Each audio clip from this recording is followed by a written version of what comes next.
Hi நண்பர்களே, இது சனா சேவை மையம் யூடியூப் சேனல்.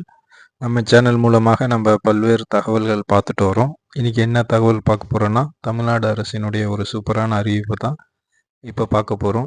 அதாவது உங்கள் குழந்தைகள் படிக்கக்கூடிய அந்த அரசு பள்ளியிலேயே உங்கள் குழந்தைகளுக்கான வங்கி புத்தகம், அதே போல் ஆதார் எடுத்திருந்தீங்கன்னா அந்த ஆதாரை பயோமெட்ரிக் அப்டேட் பண்ணுறது, அதே போல் ஆதார் பேங்க் புக் லிங்க் பண்ணுறது, அது மட்டும் இல்லாமல் 4 வகையான சான்றிதழை உங்கள் குழந்தைகள் படிக்கக்கூடிய அந்த அரசு பள்ளியிலேயே எடுப்பதற்கான ஒரு முன்னெடுப்பை தமிழ்நாடு அரசு எடுத்திருக்காங்க.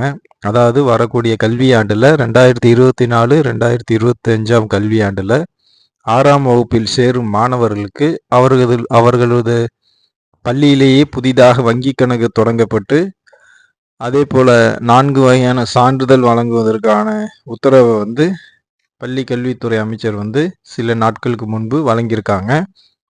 தமிழ்நாட்டில் வரக்கூடிய கல்வியாண்டில் 6ஆம் வகுப்பில் சேரும் மாணவர்களுக்கு அவர்கள் பள்ளியிலேயே வங்கி கணக்கு தொடங்கி தராங்க. புதிதாக பேங்க் புக்கு ஓப்பன் பண்ணி கொடுக்குறாங்க.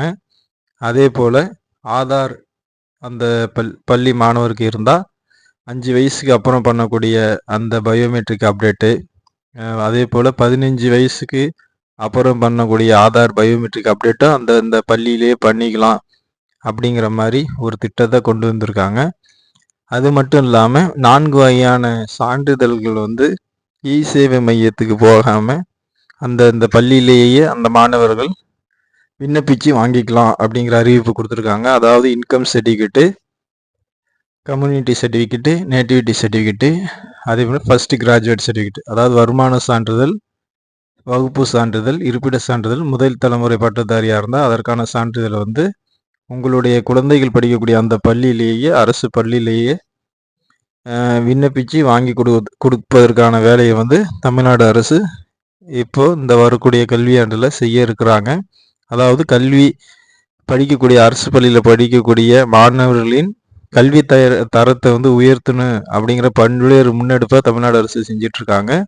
அதே போல் கல்வி எந்த காரணத்தை கொண்டும் அதில் ஒரு தொய்வு ஏற்படக்கூடாது அப்படிங்கிற அடிப்படையில் கல்வி உதவித்தொகை வழங்குறது, ஊக்கத்தொகை வழங்குறது போன்ற பல்வேறு பணிகளையும் இந்த அரசாங்கம் செய்யுது.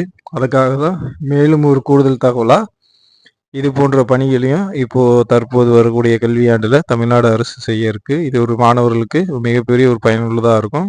பெற்றோருக்கும் அலைச்சல் குறைவானதாக இருக்கும். இது ஒரு நல்ல முன்னெடுப்பு. நண்பர்களே, இந்த தகவல் பயனுள்ளதாக இருந்தால் மற்ற நண்பர்களுக்கு ஷேர் பண்ணுங்கள். குறிப்பாக நம்ம சேனலை சப்ஸ்கிரைப் பண்ணுங்கள்.